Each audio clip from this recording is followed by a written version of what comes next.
I felt like I was swayed to not do the episode, but I'm going to do it anyway.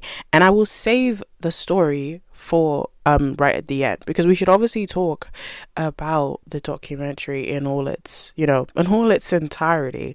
And then I'll save my story for later. And yeah, it's yeah, it's worth it. So that's what I mean. The story is worth it. Stay for the end, but also stay for the in between as well. I was even talking about the documentary today actually, because like I felt like it was such a, I don't know, like I always thought with documentaries, like they're just a good insight into what like things happen. And also I feel like Louis Theroux is, he was the best guy to do it. Do you know what I mean? Like there's actually nobody else who could have done it in the exact same way. Anyways, let's begin. I said delusion in all of the men and even the women. So obviously it's interesting they decided to tell the documentary in that way. So obviously, of course it's a very male focus, of course, because you have about, I think it's like 3-4 guys in entirety. So obviously you have Harrison, HS, TikToky or whatever, but we'll say Harrison. Do you know what I mean?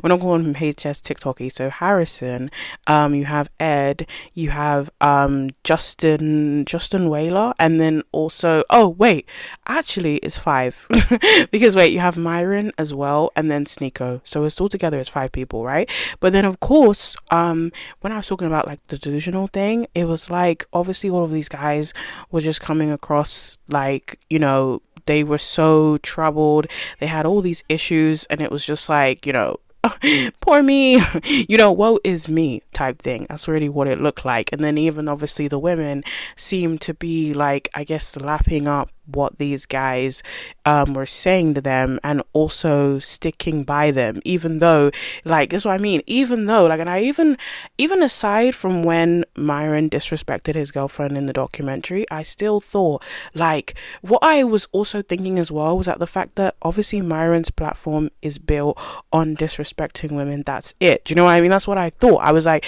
that's what his podcast is, because she was talking about like, oh yeah, he's a sweetheart to me. Do you know what I mean? He's a sweetheart to me, versus the Myron that he presents himself to everybody else. But I was like, but can't you think to yourself, if you're watching him, like watching his stuff back, or maybe she wasn't watching his things, we don't know, but like, wouldn't she be watching his platform, yeah, being like, everything that he's saying could be directed to her in any way? Do you know what I mean? Like, he's talking about women, and he's talking about them like universally as a collective. He's not just saying, oh, like this woman. I mean, sometimes he is, right? Sometimes he's trying to categorize women in boxes in different ways, and being like fat women, skinny women, all this stuff. He tries to separate like the women that he's talking about. Sometimes, of course, that's how his show works. But I feel like I just don't get it in the way, like, of course, I just thought to myself, it took him disrespecting you on the documentary to be like, oh yeah, like, oh, now you want to break up with him, and that's what it took you to leave. Do you know what I mean?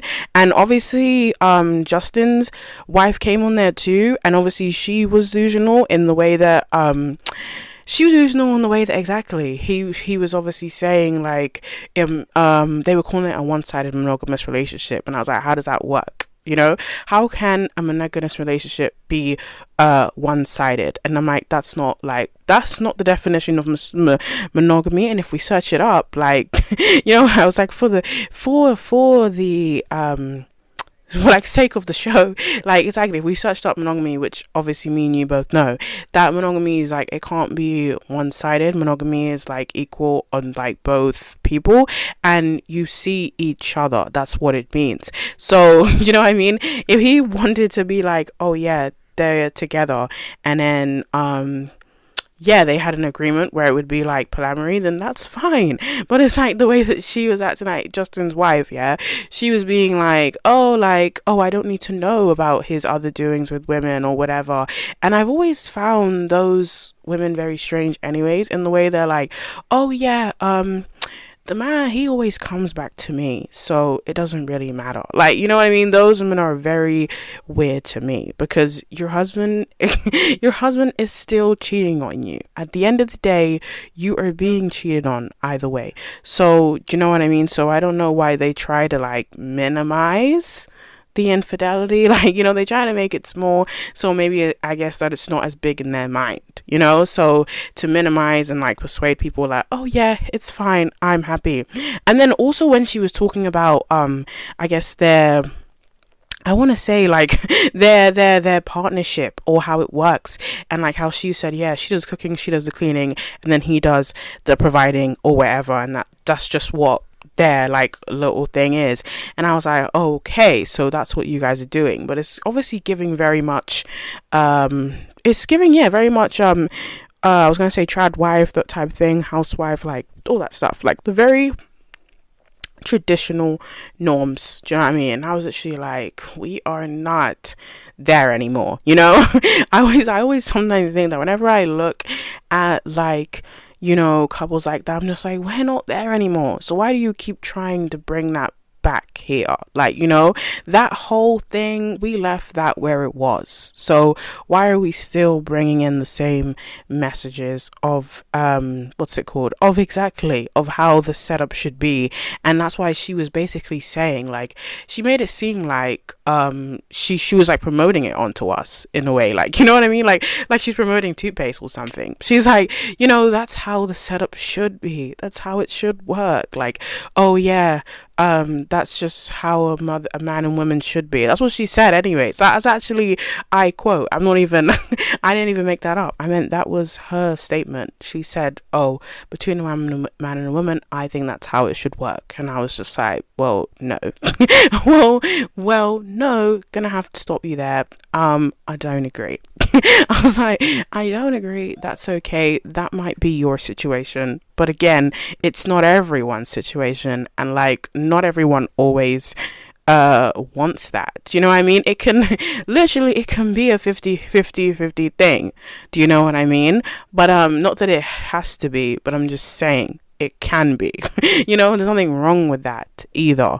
Because again, we're just saying like, right, we're just saying like, we're not trying to put men and women in boxes. We're just saying like, men and women can do both of those things. So, you know, that whole thing was just very interesting to me. And I think exactly that's what the women thing was, obviously what I just found really interesting, I mean, about the documentary, because obviously it just made me realize, you know, like, I don't know, I think I thought to myself, like, you know, the documentary, you would expect it to just have all these men in it, just, you know, how they live their lives, but you wouldn't really expect to see the women on there. Do you get it? Just because even how the women were on there, it was like they had scripts, you know, so it was almost like you didn't expect to see them on there anyway. I was honestly like, you didn't really expect for them to be there, and it was generally just like, I know adding them actually was just an important I want to say I mean important tool, but I mean in the way that it needed to be in there. Otherwise I feel like obviously it just wouldn't have been as convincing. Do you know what I mean? And also I think what was very interesting to me as well was having one of them in specific that obviously was like obviously a family man. Do you know what I mean? Because again, obviously red pill men, like they talk about, you know, the fact of the matter is of being the man and like being the man of the household and all that stuff, but all I know is they talk about it, but not enough of them are really ever in those situations. Do you know what I mean? They talk about it, they talk a good game, like that's what they idolize and that's what they want, but it's really not true, because again, like the others, you know, like the 3 other guys, they will be doing stuff like just talking to women on beaches and all that stuff, and especially someone like Myron, like just using a mic and just bashing women, like they'll be doing that, you know. But that's what I mean, you don't expect them to always have that like household life, because that's what I mean. they'll tell us they want that, but they don't actually want it, you know what I mean? They really want to just like I guess, exactly, sweep as many women as they can, which was actually one of the another one of the notes that I had, which was obviously 2,000 women is an achievement for them. It's an achievement to them, but they view it as their love for women. You know what I mean? So I think I was even saying that today. Like, I think I was explaining the documentary, and I was like, obviously because exactly so they like to say and again, that's why I keep saying it's like, exactly, it's some delusional again still while we're still on the subject. It's them being like, oh yeah, the way we talk, like, we don't hate women, even though their whole rhetoric and like everything that they stand for is like, it's always an attack at women, but then they just use it, they just wrap it up and put it as a disguise that they love women. You know what I mean? I don't know why they do that. They're literally like, yes, we hate women. I mean, no, we love women, sorry. But like, we love women, but oh yeah, women shouldn't do this, women shouldn't do that, women shouldn't do this. Like, do you know what I mean? They do all of that. So like, how does that even make any sense? Because it's like, obviously you don't, otherwise you would treat them better. You know what I mean? Like, again, if you love something, you'll treat it better. Like, that's all I know. Said about the 2,000 women thing, exactly. Why? Because when I saw that in the documentary, why do they think that that's some type of like testament? You know, like, oh yeah, to say 2,000 women and be like, oh, of course, if it's 2,000 women, of course they're gonna associate them having slept with that many women as affection, when of course it's not anything to do with that. Do you know what I mean? They're using it as some type of competition, some like little sticky star on their chart, but it doesn't really stand for anything. You know, it's mainly just using women and discarding them. That's all it is. And it's just racking it up like you do in a game type thing. So it's very odd, and it's very weird that they think that the way that they approach women, or even discuss them, like, could look in any way, any shape or form, look like love. Do you know what I mean? I was like, I don't know what love is to you guys, but like that ain't it. The next thing that popped up to me was Sneeko always so focused on pushing the red pill agenda? I said I used to watch his videos, and that's why it shocks me to my core. It was very interesting because obviously Sneeko's whole segment was also like, he was talking about how like he was obsessed with this stuff since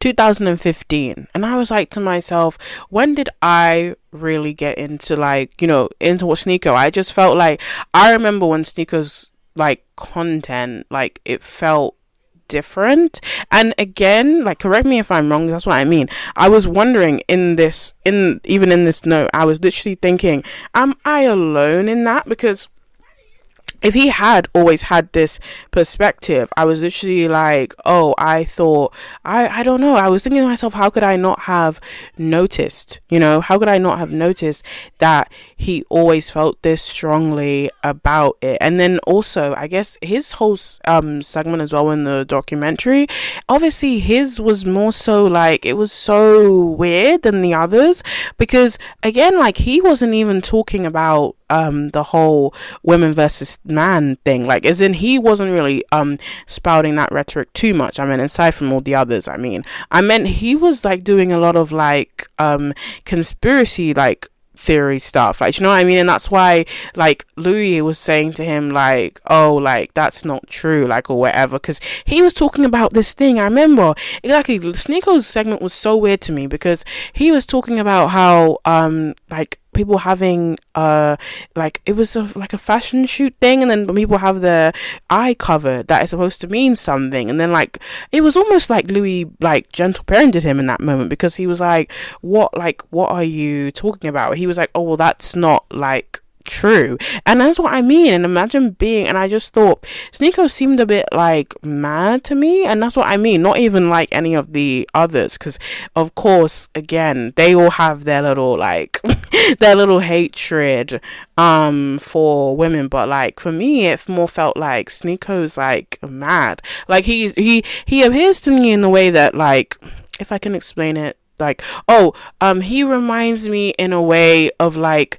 the whole Kanye shift type thing, maybe, because obviously Kanye wasn't always like Kanye, as we know, Kanye wasn't always driven by by madness. He now says crazy things in like recent years, and of course sometimes when you look back on his things, like it felt like it was always there. Sometimes when you see little clips of him, it feels like, oh yeah, his whole like the few stuff that he said were a bit like subtle, do you know what I mean? But then I guess as time went on, it was like he would say more outrageous things, right? But it's like, I feel like Sneeko reminds me of that too, because Sneeko, to me, he literally just feels like like he's someone who's gone off the deep end, like even in the way that again with his segment, right? Obviously Louis was like Sneeko had tried to, what was it, or he was going to religion, right? And then all of this stuff, and I was thinking like, what, the red pill people, like I was like, first of all, that's what I mean. I was like, red pill people believe in a high entity, like they have I was like, no, because in my head I was like, yeah, like they have morals, or they believe in like actual real life religious figures. That was what my whole thing was. I was literally like, they really do? That's so strange. So I was literally, because I was just like, red pill people don't seem like they really, like, I guess, believe in anything like that, if that makes sense. Like, I just feel like obviously we know what they really stand for. It's just a lot of it's just, it's, they say it's just them trying to spread the message of, oh, how men should be and how men should behave, and like, just spread that word just in order to just teach men how to be men or something. But like, I was actually just I guess shocked by the way he presented himself, and obviously I just thought that like his whole thing has more so spiraled into madness. That's basically just what my impression was, and I do feel like, again, like I'm saying, I do feel like there was probably like a shift for Sneeko, if I'm wrong, but I just remember like his content used to be way different than it is now. You know what I mean? It used to be so much different than it is now, and that's literally all I have to, like, to my recollection. So guess when I first found out about him, that's what I'm saying, my recollection was probably way different. So it's just very interesting. And then obviously we now know that he's a red pill guy, and like he likes Trump, and like, but that's what I mean. And he's around Andrew and all those weirdos, like, you know what I mean? He's just he's just joined the club, and like he likes to do all that stuff. So I don't know, it was just very weird. And I meant, he just obviously seemed the weirdest to me, like out of all of them. Yeah, that's what I mean. They were all so different in so many different ways. Like, I guess, no, it's funny because they were all the same. Of course they all had the same ideology, but then they all came in almost different formats. They all came in different formats, absolutely, because they obviously, as I said, they're all spouting the same message. They just seem to do it in different ways. Like, that's what I mean. They seem to do it in different ways. But I feel like, of course, their one message remains the same. Like, obviously I was just like, his was interesting to me. Like, as I said, none of the others really seemed like they were focusing on religion or any of these things and doing all of that stuff. Like, again, I just don't know. And he even mentioned Amen being a Muslim, like I meant in that segment too. And I think he was talking about clothes or something like that. But again, that whole bit to me was just like, I think also exactly, I was disconnecting by then too, because I literally was like, I think exactly, that was slowly near the end anyway. So I was literally like, this is actually a hard watch. Like, anyways, yeah, it's a hard watch just in general. But I was literally just like, what is going on? And that's what I mean. I was like, what is going on? Like, everything with everyone else, I was like, yeah, like, of course, I was like, yeah, it's actually just rage bait. That's what I mean. You almost watch it and it's like rage bait, and it feels satire or somewhat, and it's like, what's going on? But then I think with Sneaker's part, I was really just like, I'm no longer interested, because now he's on that whole conspiracy theory end where it's like, you don't even indulge in any of that. You know what I mean? That's what I mean. Louis didn't indulge in any of the things that Sneaker was saying. You really just don't indulge with it. You're like, what are you talking about? Please stop. Like, it was literally like that. Alpha males have this specific look to them. I don't know what it is, e.g. Justin Waller with his suits and watches. I don't know. They always just seem, I don't know. Like, even when I was looking at Justin, I was like, he's giving like alpha CEO boss. I was like, that's what I mean. I was thinking, like, why is it they all come in like why did they all come in the same package, and they're just like, you know, money is everything. They're like, family's everything. And I think, well, the family thing, I'm like, yes, of course, you should definitely be a family man. Why not? Like, family is important, but not in the way that you guys do it, though. Like, that's what I mean. And then not in the way that exactly money is everything, but why do they seem to, again, this is what I mean, they attach, and I feel like exactly they, like, I always think that men always do attach like money to masculinity for some reason. That's what I mean. But I'm like, why? Like, both of those concepts are literally separate, you know? And that's what I mean. Making money is not like, it's not a I guess a man, like, I guess it makes you think of exactly This Is a Man's World or something, that song. So I'm like, literally they make it seem like it's just like money is a man-made thing, even though all of us as individuals, we all have to make money. So I'm like, why does it have to be attached to masculinity? And that's what I mean. Like, even when I was watching, so this is interesting, right? This is an interesting reference, right? Even obviously when I was watching Blue Therapy, I was like, and obviously the guy in specific, so his name's Mike, and it's Mike and Yasmin, so they're a couple, and obviously he got made redundant, so he felt emasculated in the way that he was made redundant, and then obviously now Yasmin's running the house, so of course he lost his mind, right? So but then I feel like he lost his mind, but he didn't lose it, you know.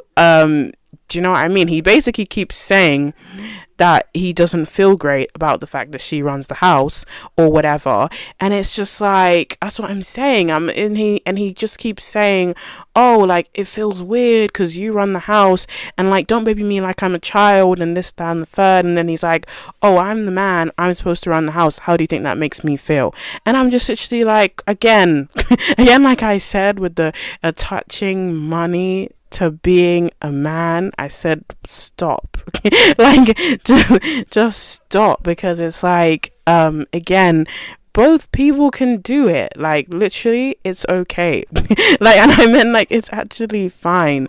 You don't have to feel that way. I really do think there should be some type of, I don't know, like, again, we need a reset anyways, because I'm like, we need to make sure that, like, we are, like, deconstructing the narrative almost, because again, like, okay, if you don't have this or that money or whatever, like, let's deconstruct that. It doesn't mean you're a weak male. Like, that's what I mean. Let's break that layer down. It doesn't mean that. You're just not making any money right now, okay? And then of course you're gonna have to find something, but it would be the same thing if it was a woman, right? That's what I mean.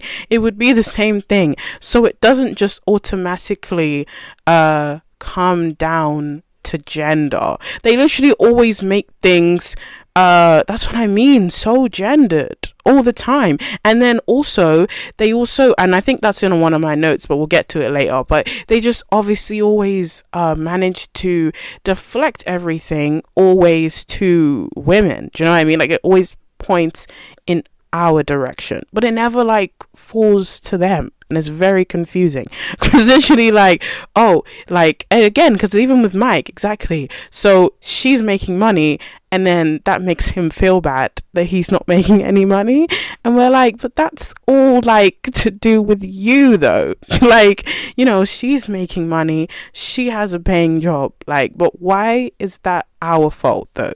like why is that our fault? That's not our fault, that's your fault. So I'm like, I don't get it. I literally don't get it. But yeah, I just mean, when I said about the specific look, I just mean, why do they all look the same? And I meant because you can probably spot one from a mile away, just in the way that they present themselves. And I think obviously we're going to get to Justin a bit later as well, but I think it was so hilarious because I saw a clip, I saw someone talking about the documentary earlier today, and obviously the Justin part in specific, and they were like, obviously when he met some of the fans, exactly, he was like, he basically told the guy, yeah, you're ugly, of course you're not going to get invited on a boat. He literally told the guy it all comes down to beauty, and that's why women are able just to get like handouts or whatever. And I was literally like, but that's not true though. Literally, like, that's actually inaccurate, by the way. He's literally just saying, oh yeah, a woman can be beautiful and just get wherever she wants. And when you think about it, what is there truth to it in some degree? No, like, yes and no, but again, it's not like just the like the case. And then also for him to say that to that guy was insane to me, because I'm like, this is of someone who's like seeing you as their role model, and you're gonna say, well, yeah, of course it's not gonna happen to you, like, you need to be like me. Like, what? Like, obviously you're not gonna get that, you're not doing it correctly. Just like, that's not what you're supposed to say. Like, literally, I feel like if you have a role model, that's not what you want them to say. You want them to say that to you, oh yeah, like, you'll definitely get there. You want some positive advice, not negative. I'm like, how does that help us? I would immediately, exactly, if I had a role model like that, I would immediately, like, what's it called, like, cancel my role model card. I'd be like, what is this isn't what I signed up for. I want to be uplifted, not the other way round. I want to feel great, not bad. So it was just very, very weird. Oh, I said Louis is doing the God's work, and this is peak journalism, and he always literally does. Anyways, he asks them the questions people really want to hear and doesn't shy away from it. The right questions. Do you know what I mean? And I love that, of course, everyone was talking about, I guess people watching the documentary were like, yeah, Louis has a specific flair. Do you know what I mean? As a journalist, he'll obviously ask a question, and it's almost like, exactly, Louis to me is the type of, like, which you want a perfect journalist to be like that, right? They're throwing the bait out, and they want you to catch it. Do you know what I mean? They want you to reel it in. Do you get it? So they're gonna send you out a question, and they're gonna just leave you time to answer. Do you know what I mean? Because a lot of other journalists, right, I just mean, they seem to, like, interrupt, you get it, and they'll be so aggressive with it. Do you know what I mean? But, like, Louis comes across, like, so, like, he comes with it so chillaxed about it, right? And he'll ask actually these super direct, subtle questions where it's like, okay, this is a question where if you don't answer correctly enough, you're gonna dig yourself a hole. Do you get it? Like, and then you're gonna do all the work that's needed to be done all by yourself. Like, do you know what I mean? Your answer is really the indicator. Do you know what I mean? And then depending on how you answer, that's how people are going to perceive you, you know? So I think, like, that's literally the power, yeah, of what it means to be a good journalist. And that's what I mean, he does it all the time. So I feel like he really just has a way about him, and that's why I think I found it just really interesting that he did that in this documentary as well, just because yeah, just because of course he could have decided to, just like not ask, these important questions, and he could have literally just Rachel just had them say all these things. Like, it's just the way that I feel like, exactly, this documentary is the way that he could have not even asked them any questions, and they would have done everything for like themselves. He could have asked them nothing, and then they still just would have been unlikable. That's the thing. It's hilarious. They would have been unlikable. They would have just randomly said something like, I don't know, all women are going to be alone. And then they would have just said something outrageous. And literally it just would have been like, well, yeah, there's no surprise there that you've said that. We're literally not surprised. Oh, I said Justin Whaler, he seemed not that bad before he started saying that women haven't built anything or done anything important. So hold on, let me pause there. But I need to finish reading the rest of the sentence. But obviously, like, when I say this, I was literally saying because he felt like a lesser evil. And I always think sometimes when you have a group of people and like, you just try to rationalize it in the way where you're like, oh, one of these people have to be almost not as bad as the others. Or some hope. Do you know what I mean? Just a little bit, just a tiny bit of glimmer. And I know that sounds crazy because all these men are awful, but I'm just saying, you're literally like, oh, surely. So really, I felt like, oh, I wanted to really view it in that way. And Justin just seemed like, I guess he was poor and he was from Louisiana, and then obviously he worked his way up and he got like money.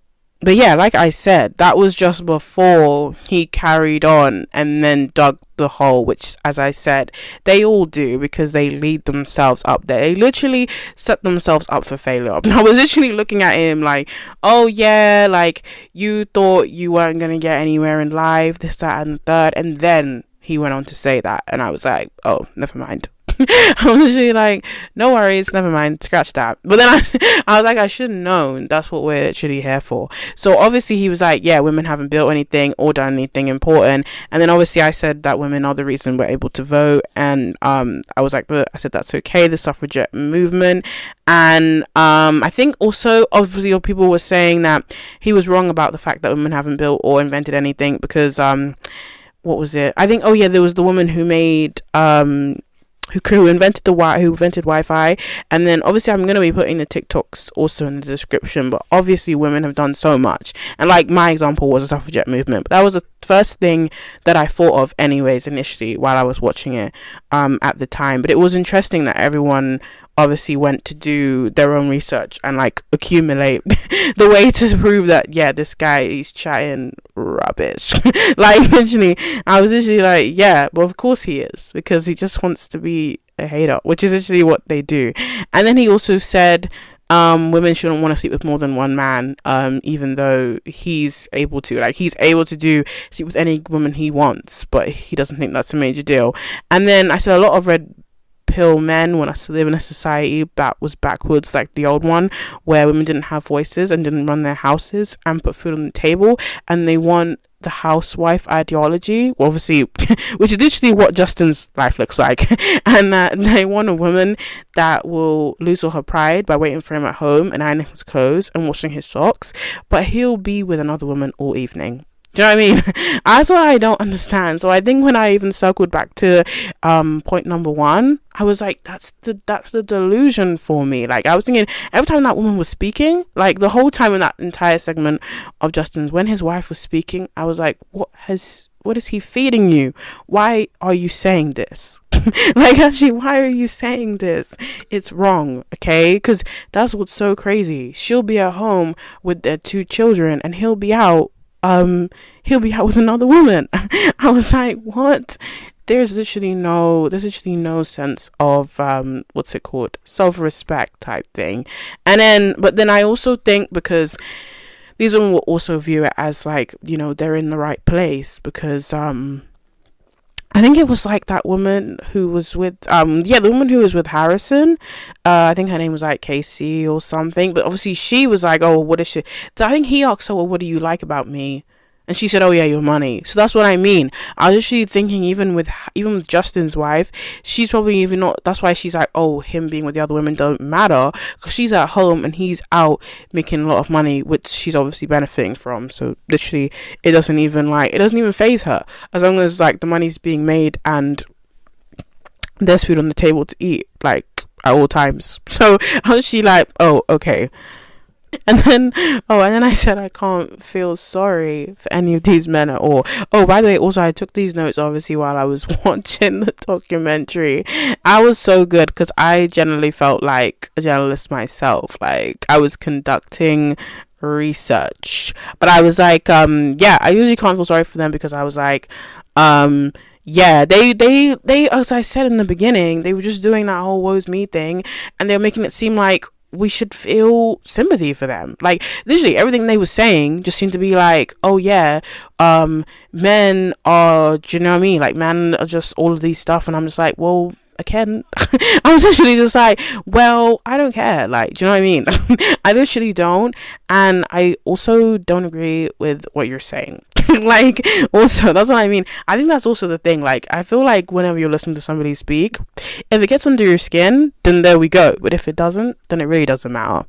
I'm actually like, but then I do think with this, the main thing as well is the fact that how large scale it is. That's what's also quite terrifying, because that's what I mean. I think also like that is the effect, and that's also probably what Louis's reasonings are like for making it is, even though I think people are saying that well, obviously most people know, like people who are on the internet, they know about this ideology and they know about the manosphere in general. But I just mean, I feel like Louis' reasoning obviously for making it is just for people who don't know about it, because generally sometimes there really is a lot of people who don't know about the yeah, nobody actually knows about the manosphere. That's what's crazy. Like Harrison goes on to say that, like, because Harrison, yeah, he has the biggest ego out of all of them. Actually, he makes it seem like, oh, of course, everyone knows who I am, but who knows Louis Theroux? And I said, but hold on a minute, like everyone does know Louis, because the guy is a documentarian and he goes on the news.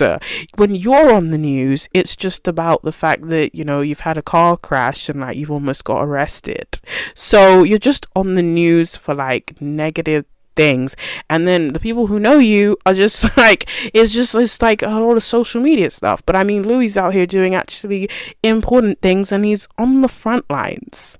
You know, he's out on the front lines and he's doing his job. Do you know what I mean?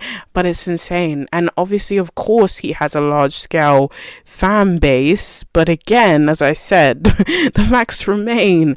Louis, everyone will remember Louis. I said, who will remember you? Even though anyone listening to this will be like, well, I'm a fan of Harrison, so I'm going to remember him.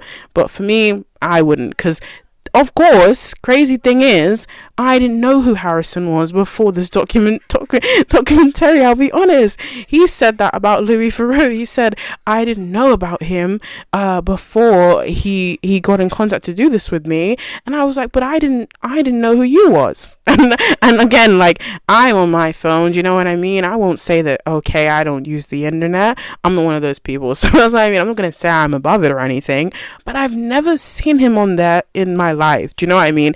And I think because I don't know. I don't get that content, but as I said, I don't know why I'd never seen him, but I just mean I'd never seen him before. Like, and I think again, exactly, the only people I knew out of all of them was okay, I think, it was Myron and it was Sneeko. That was probably it.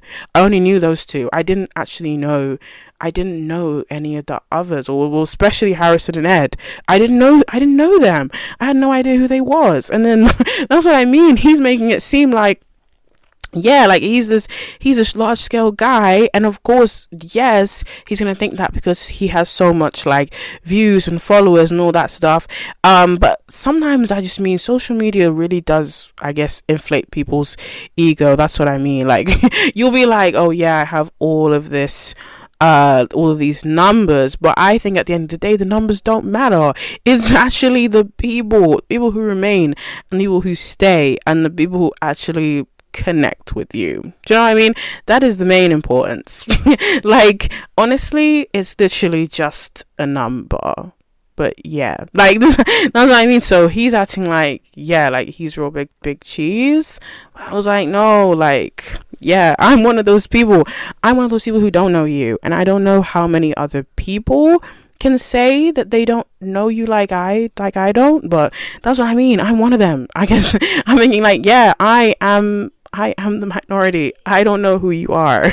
I don't know you. So yeah, and then I guess, see, on the subject of minority, I was saying the whole make men fail thing is just weird to me, because society is built and made for men. So they were making it seem like, yeah, that they're always immediately set up to fail. But I was like, bro, but that's not true, because you guys can go into a place and literally ask to get hired, and you will.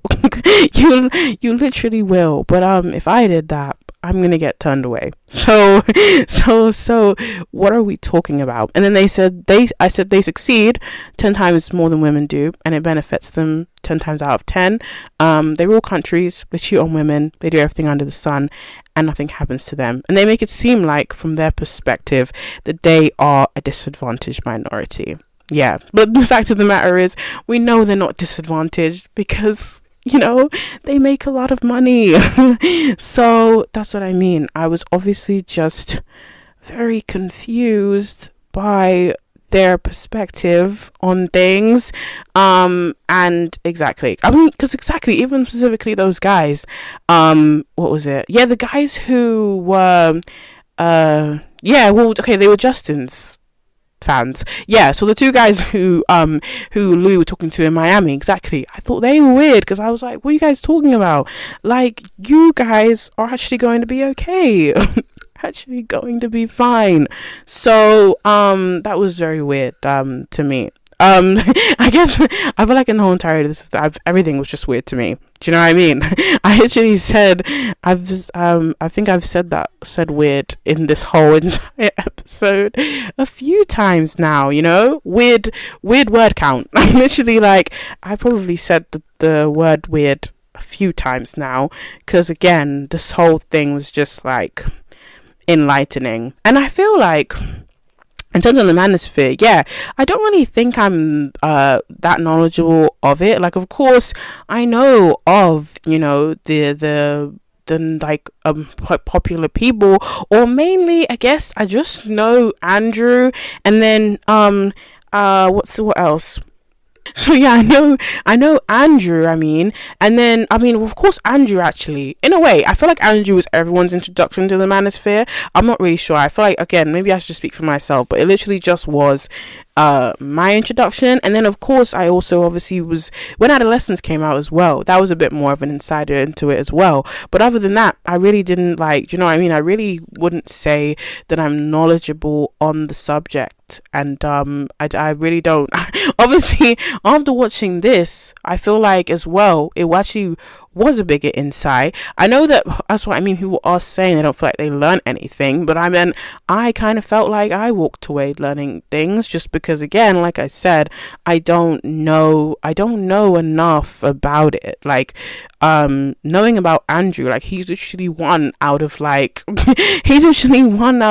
don't know, 100, but I mean, like, the number is big, but I'm saying he's literally one out of just like a lot. So I guess that's what I mean, like, knowing of him is literally just like, I don't really think it's like enough, I mean, you know. So that's what I mean. So again, like, this documentary was like an insight at like a variety of them, you know, and literally but then I guess maybe the statement is, if you know one of them, you know all of them.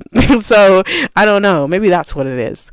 But I still felt like it was just quite what's it called, educational. Oh, the next, I said I hate Myron so badly because what do you mean his show is actually just about insulting women? And Oh yeah, it was like while filming he almost fired Icy. So yeah, and literally when I saw Icy there, I was like, what are you doing in this place?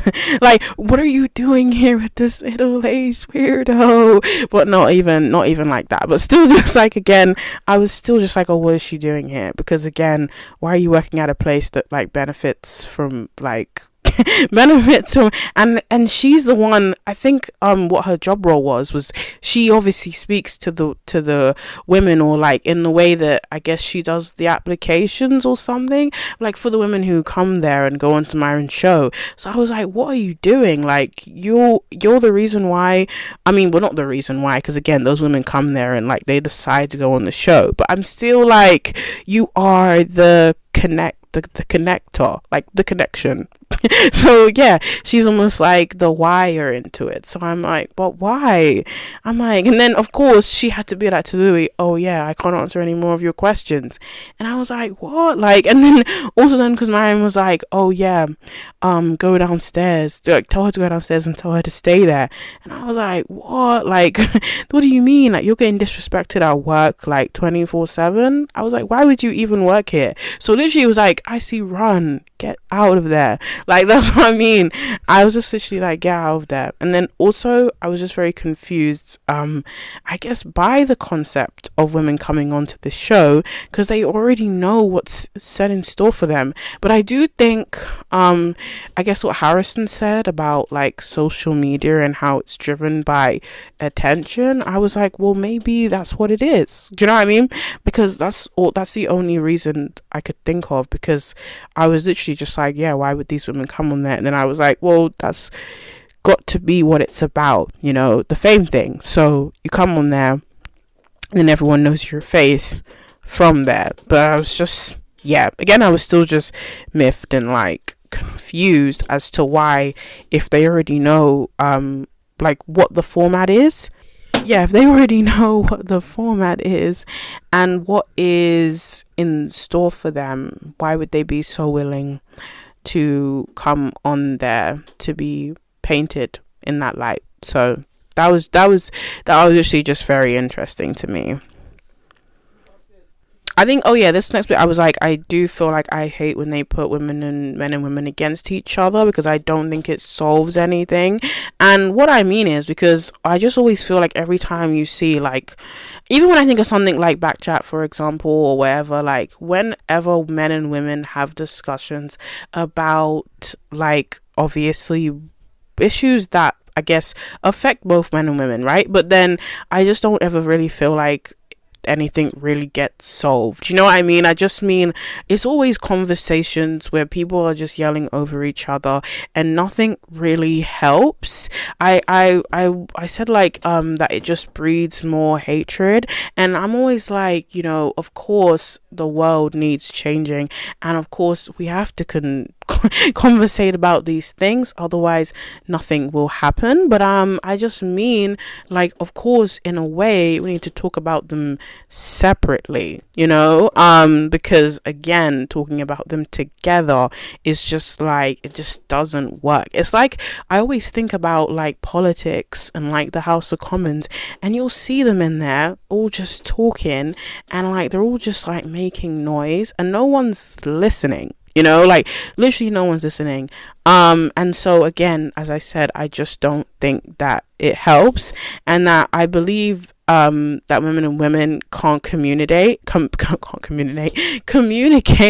and come to neutral places on things that affect both genders. Like literally, it never happens. And I mean, sure, sometimes we like can debate and stuff like that, but even so, even when we do that, like a man and a woman debating about, I guess, one specific problem, it's still the same problem, where it's like, oh yeah, people will be like, I've heard your point, I disagree, and then it's just the same thing. But I guess I feel like no one ever wants to like accept the facts as well, so there's also that. So that's what I'm saying. Again, this just like no solution, and that obviously only men can be in a room full of men and women can be in a room full of women, because that's the problem when it comes to the male loneliness epidemic, because men somehow involve women in this scenario, which makes you wonder, can men not have conversations with each other without resorting everything back to women? But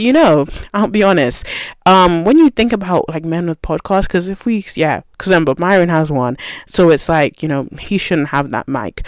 But when you think about men who do have podcasts, there are some good ones out there. I'll be so honest. There are someone good out there, and I feel like even those ones, they do it good, they do it well, do you know what I mean?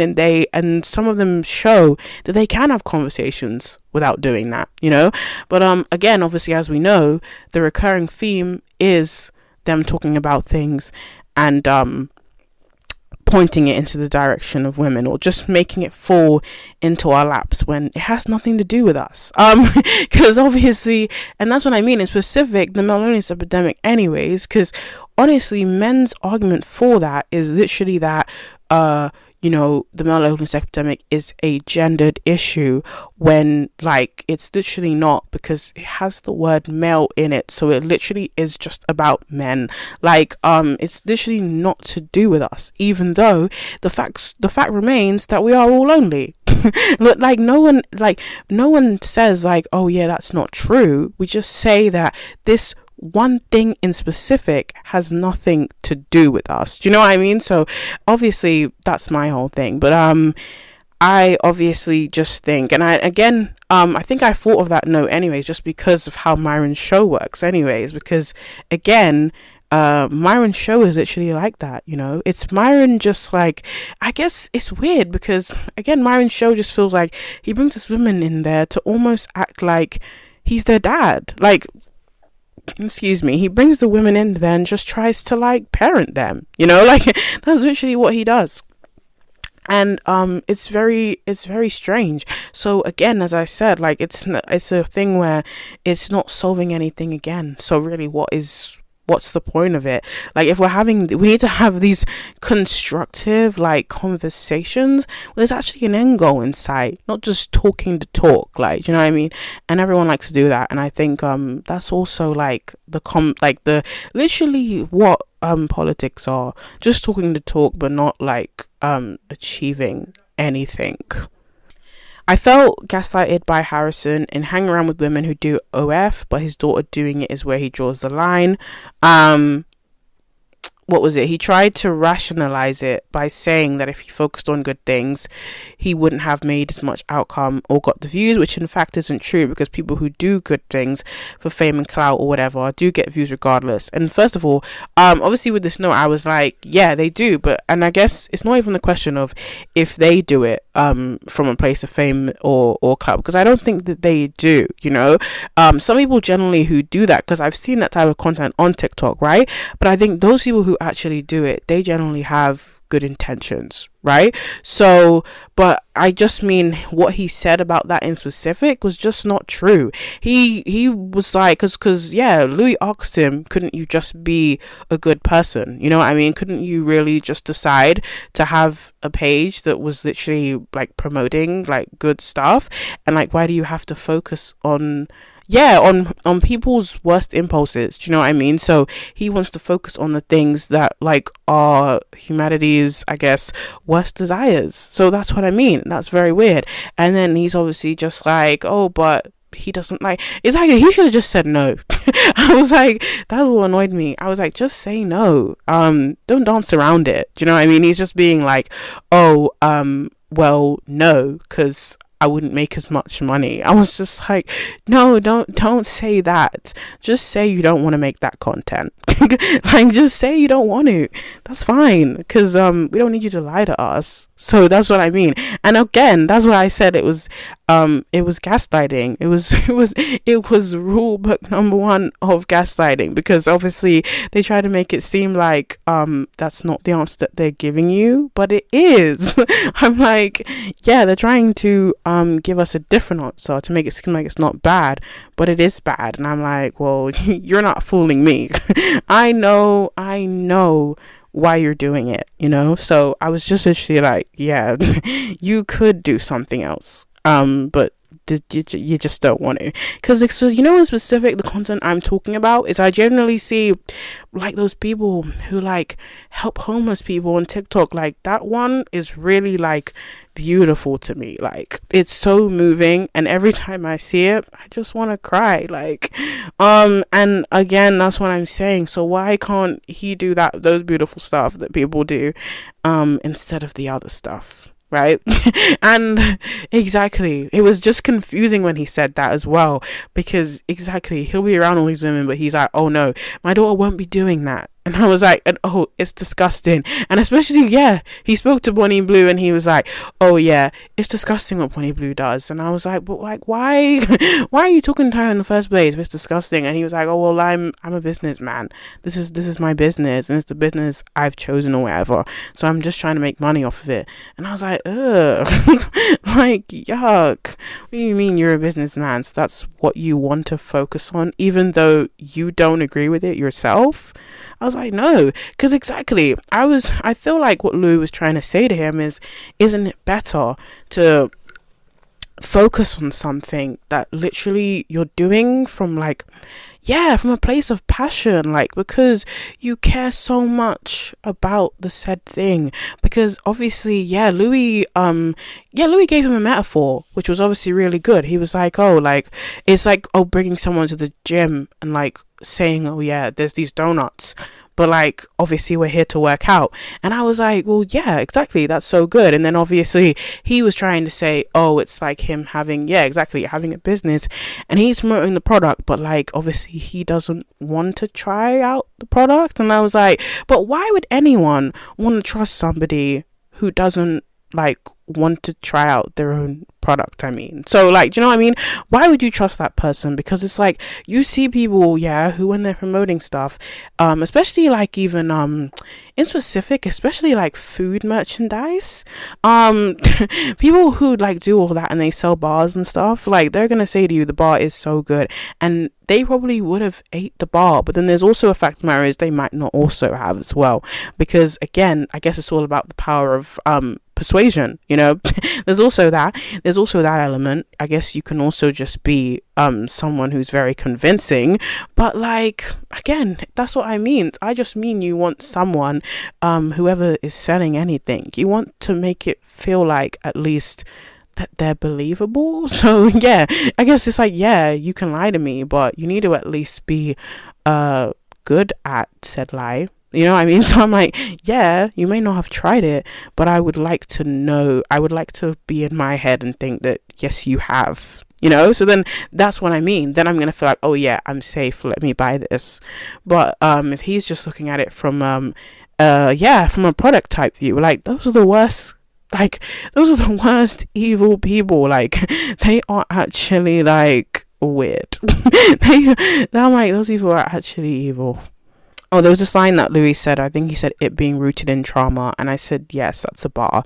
Like, because it is rooted in trauma. Like, literally, they decide to spout all this stuff, I guess just because of their upbringings, or maybe, I think like, and because even again with adolescence as well, if we use adolescence as a reference, right, I think that's what they try to showcase it to us, as in like, oh yeah, people become like a part of that, I guess, community or that like group outside. I didn't want to call them that, but like that group, just because they've been rejected or stuff like that, which was obviously what, as I said, adolescence presented to us. It really gave us a different outlook, because again, when you think about even all these guys in the documentary, we're like, what is their reasoning for doing it? And again, some of their reasonings don't even seem that obvious to me. Like, as in, I mean, even in the documentary, it didn't feel like their reason for doing it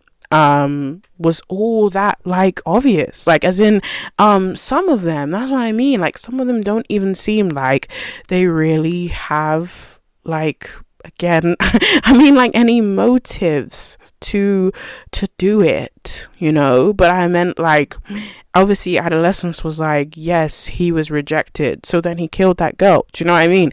So that was the number one thing. And then obviously he started projecting all of his insecurities, you know, because he was like, yes, he got rejected, so that made him angry, and like that was why he ended up in that way. And then I think Adolescence of Course presented us the idea of actually to completely remove your upbringing, by the way, just to take it out as a catalyst. They're just like, it doesn't matter if you even have a great upbringing. It doesn't even matter. It's not even relevant. You could still turn out that way regardless, because that was literally what the parents in adolescence were like, because they were like, oh, we didn't bring him up to be that way. But I feel like also in adolescence, the parents also, I think they didn't even know that they were doing it though. Like they didn't know how they were affecting him. That's what I mean. And it's so crazy, because how can you not know? But I just mean, that's what I mean. Adolescence presented that question too, in the way that I guess even if you feel like you've done a good job, there could be a fact of the matter of that you haven't, just in terms of behaviors, personality, because we saw that, I meant, with the father in adolescence, in the way that he just seemed very what's the word? Yeah, aggressive. Like he was very aggressive to the mother. So that's what I mean. It presented that. So we were literally like, you know, I guess environment. Exactly. So obviously the son was probably viewing that, and then that's how it rubbed off on him. So it was just like, again, adolescence was just very like powerful, and I guess that also gave me such a big outlook in it. But again, as I said, the documentary helped me do that too. Actually reached the part of the story that I'm going to explain. So also I need to get up my screenshots that I had. So let me even quickly, actually no, I need to go on Letterboxd quickly. So this was obviously where the exchange took place, and also I was okay, so let me get on to there and also look at my review for the documentary. So I said that this is peak journalism, by the way, and I want to say that I think Louis not answering the question about the genocide in Israel was just because he knew that the whole thing was a setup, and he conducted himself like true journalists do. At the end of the day, you're there to conduct research, not like put your opinions or bias into things, and that he would have just been feeding right into Harrison's hands. So again, I think exactly for context, I said that's my review. Okay, guys, stay with me. Okay, so then obviously then I got a comment from that review, and the person said, hecking wholesome genocide denial, good documentary, but give it a rest. And then I obviously came back and said, did you really expect Louis to say yes? Then obviously the person said, no, but so what? It was a great documentary. Don't defend him for being Jewish as F at the end. And then I said, are you saying there's something wrong with being Jewish? And then this person said, because what was it? No, are you saying that bombing the entire Middle East is good because that is what Israel does? And then I said, yes, but you're making it seem like it's all Jews, like it's a generalized thing. Louis Theroux isn't doing the bombing, that it's a specific group of people. So obviously I just didn't understand why I guess this person in the comments was obviously having such a pop at Louis. And obviously everyone has been talking about the fact that Louis Theroux didn't answer in that moment. But again, I think it's very important to mention that everyone should look at what's it called, Louis' documentary that he made called The Settlers, which was obviously about the Israeli settlers, and also just about the whole about the genocide and the war as well. So obviously that documentary is also an insight, and I feel like Louis wouldn't have made that if he was, if he had I guess, I don't know, like anti-Semitic views, or if he was a Zionist, like he probably would not do that. Do you know what I mean? And I was just very surprised anyways that for me just coming up with a review, and you obviously just heard me read it, but that me coming up with a review like that would, I guess, kickstart this whole thing, like just in saying that he wouldn't have been able to answer, and because he was being boxed in, and obviously they also asked that question to like get a reaction out of him. So obviously I just didn't think that this would really occur. Yeah, so I said it was a specific group of people, and then obviously and then the person said you're really being problematic here, but go on, hate the Arabs because we're all terrorists in your eyes, I guess. And he said, I'm sorry, but you're so insensitive. So many people have died and you act like this. So obviously that is the end of the exchange. But I was literally just like, I think afterwards I obviously just went into a deep dive, because I generally just wanted to make sure, like, I guess not to make sure what I was saying was either right or wrong, but I just wanted to look at it like, is Louis Theroux like, again, like pro-Palestine? Do you know what I mean? All of these questions, because that's what I mean. And an exchange like that would make you wonder that, right? Just because I wanted to think, well, I'm defending Louis. Is that really is that really his character? But I feel like what the main thing is, which is why I guess I felt like defending him in that moment, was the fact that, like, I really thought to myself, I would not support somebody who I felt like had those views. Do you know what I mean? I think that was probably why I felt so passionate and strongly about it. And I know that, as I said before, that everyone has been feeling very weird about it after watching the documentary, but I was literally just like, I don't think that I would really support someone in this way. And literally I've stopped supporting so many people who came out to be Zionists. Do you know what I mean? Like, literally there was so many people like in that whole like, I guess, no, when it first started, I mean, I remember that there was so many different people who were coming out about their views on the whole thing, right? And I feel like I stopped supporting so many celebrities in that time, right? So I was literally just thinking the whole time, like, there's no way that there would be anyone I would support who I would feel like had those views. So in a way, that's what I'm saying, I didn't really question.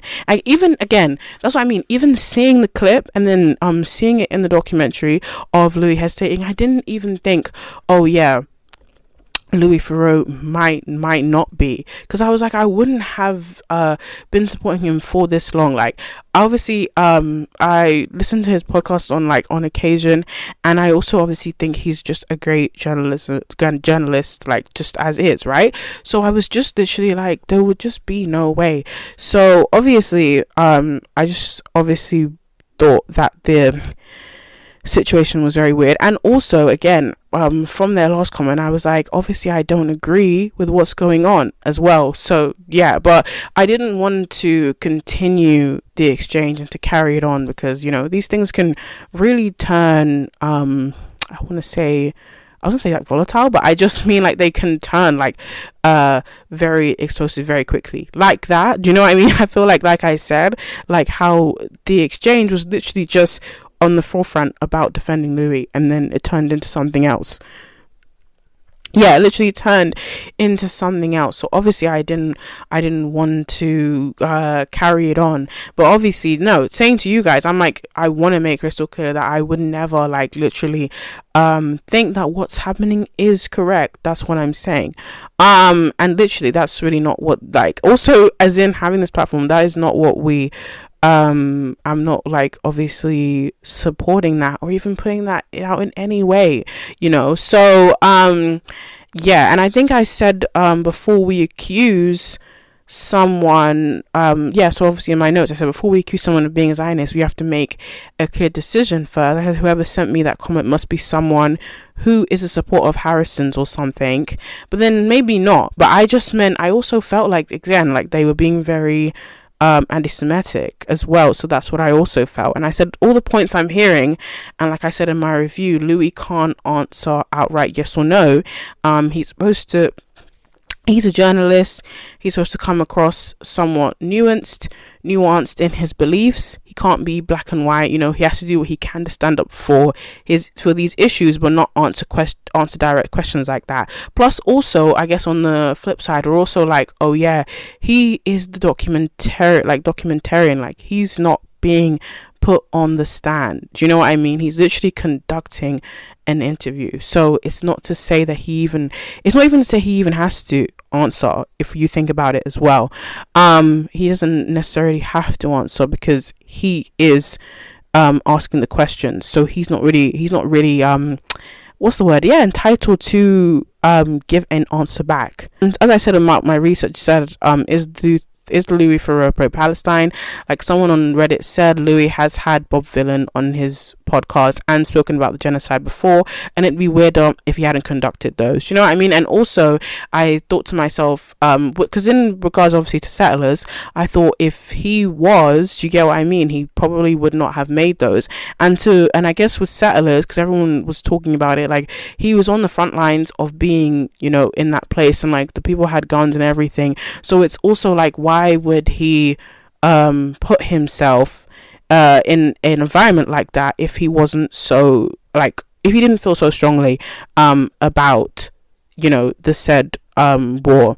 And I think, of course, I just keep trying to make it clear that, again, even if he had answered and he had said no, that obviously it would have been distorted anyways, because in how Harrison filmed him, like, Harrison probably knew he was going to ask that question and he was going to frame it in that way, and then of course it still would have been clipped, because again, of course it was, so it would have been clickbait, and then anyways it would have been distorted. And I guess they might have also done like some editing stuff, you never know, but they could have obviously tried to edit it to make Louis look bad, and then, do you know what I mean, it would have been the same thing. And so it probably would have been damned if you do, damned if you don't. So generally he would have been in trouble either way. So this is what I mean. It was a win, like, exactly, not a win-win, a win-lose, like literally win-lose scenario. Like, it was just not, it wasn't really gonna work out for him if he had really been open and honest about it. Obviously, lastly, Harrison's upbringing and mother, and a single mother who gave him everything in order to shape who he is today. So that's obviously something that I feel like everyone's mainly focused on right now as well, in talking about Harrison's mother. Because, bro, at first when Harrison started speaking about his mom, I was thinking she sounds like such a lovely woman, because he was saying to Louis, she hates sexism, she's against homophobia, she's also not a racist. I was like, oh, hold on, she literally, like, has lots of ticks.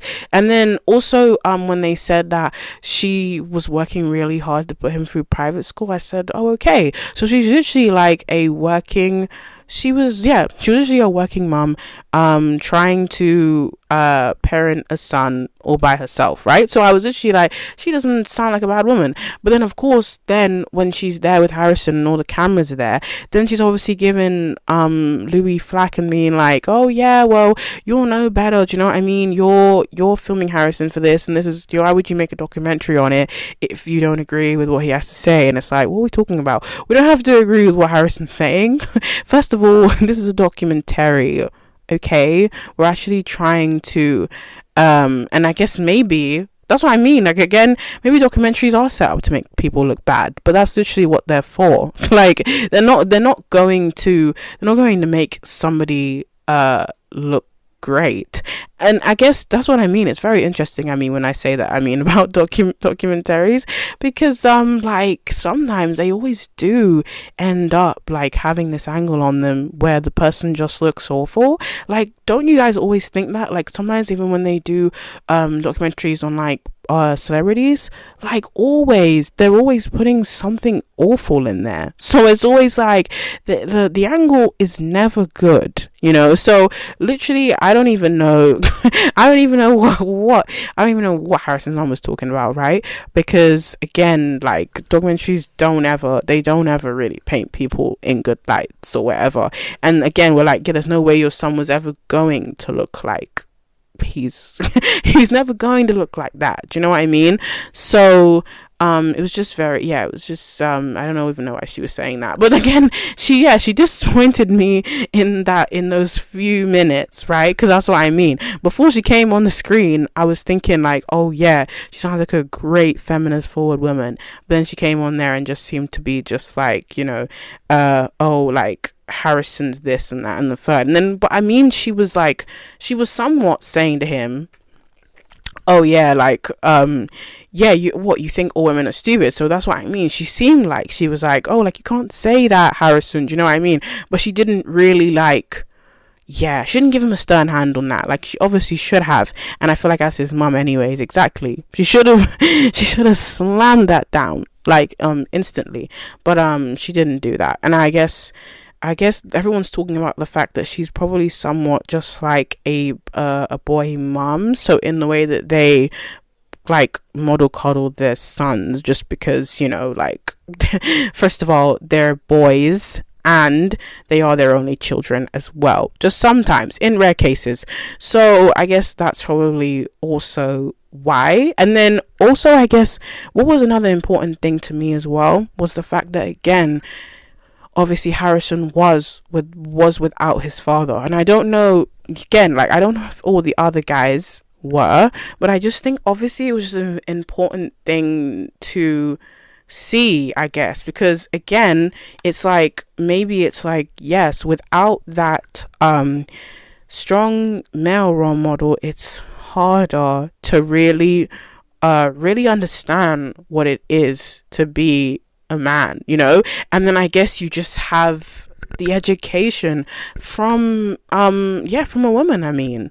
So that's what I mean, the education can't be as I sometimes is effective, but I mean in the way that maybe depending on who the woman is. So that's what I'm saying. Like, I feel like probably Harrison's mother, in like teaching him, like as growing up, she probably would have been like, oh yeah, boys will be boys type thing. That's really what she would have had. Even though we can't say, but I meant like the documentary presents her in that light anyway. We literally can't say if that is what his upbringing has been, but it just makes us think that, like, that's the impression that we get. If it's not true, then okay.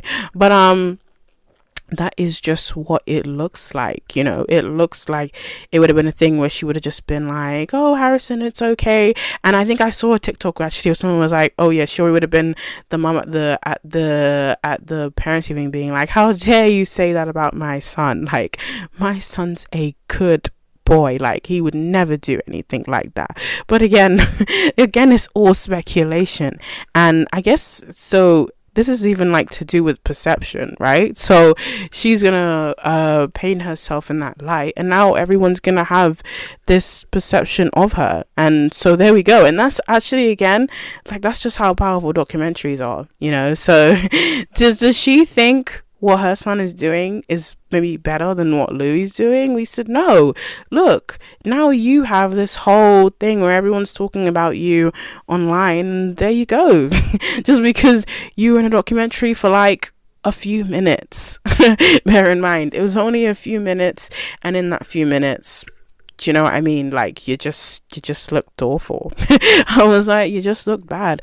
Like, no one can literally help you with that. I think, like I was saying about adolescence before as well, because exactly, I still think about, even though Harrison had an absent dad, would he have turned out that way anyways? That's what I'm saying. Because again, that's what I was saying to you guys about adolescence. Adolescence presents that to us, because it's literally like, even if both parents are both there, it really doesn't matter, because I think what the Manosphere shows to us is like just how accessible, like, it is, number one, and how then, because its audience are like young people, it's just literally like they're able to be what's the word, taken advantage of, I guess. And like, because they're very vulnerable. So it's literally a thing like, you know, that's even again, that was what adolescence was too, because, you know, it's on your phone and it's always there. And I think again, to actually even, final point anyways, because to wrap up, but I meant everyone's obviously saying the ban still needs to happen anyways, and it's true, because like for me, I don't even feel like I was even on my phone as a young person. So it's literally like, why are you guys, like, it's actually crazy. I wasn't even on there that crazy, but I just mean like, it's literally like, again, like social media is just like so powerful, and I just mean like, it's really not safe. Like, I understand like people being strict on it and literally making their children have like rules and like the time that they have for screen time and all that stuff is great. Do you know what I mean? But then again, that's what I mean, like, even though that stuff is good, like the ban will be more powerful and more effective than literally just like, oh yeah, you can be on here for 10 minutes.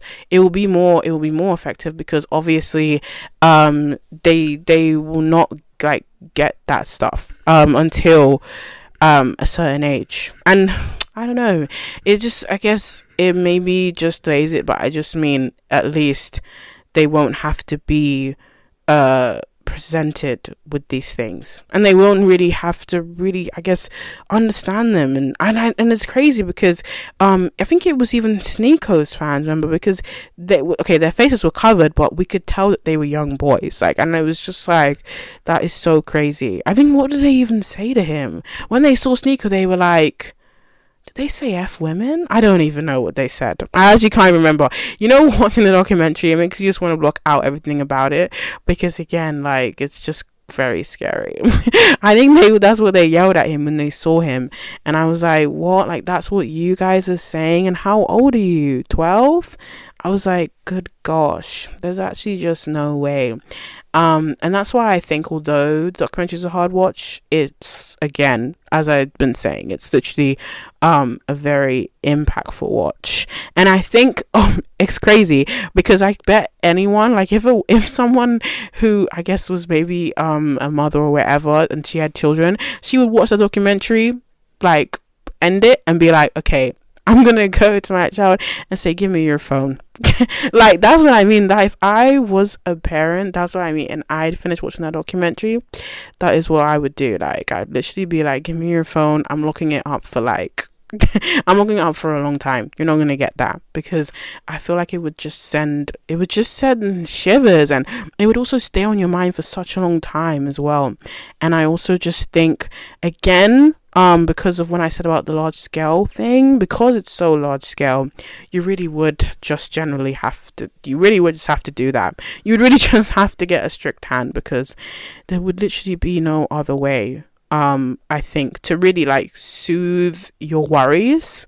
It really wouldn't, because even watching the Manosphere documentary, you just think by the end of it, it's just going to continue to grow, you know, like a very huge monster, and it's just going to get bigger, you know. So if it just gets bigger, then there has to be some other solution, do you know what I mean, which you can do in the meantime. So lastly, I just think Theroux is just a class A guy, like, and I'm so happy that he makes these documentaries and that he spreads this word out there, do you know what I mean? And I hope that, because even going back to the Bob Dylan thing, actually, before I finish, is that I remember when he had Bob Dylan on his podcast, obviously, brands weren't wanting to work with him, do you get it? And that's what I'm saying. That is what a real journalist is, like, somebody who will still do these things, although it could generally risk their job. Like, they could literally get fired, and they could get blacklisted, and blacklisted is such a scary thing, because you will never work in your industry again. But the fact of the matter is that's what I mean. Louis still, like, goes out on a whim for this stuff, and like, that's what I mean. I think to wrap up, we say thank you, Louis. Do you know what I mean? Thank you, Louis Theroux. And obviously thank you to you guys. Thank you for listening, and I will see you in the next one.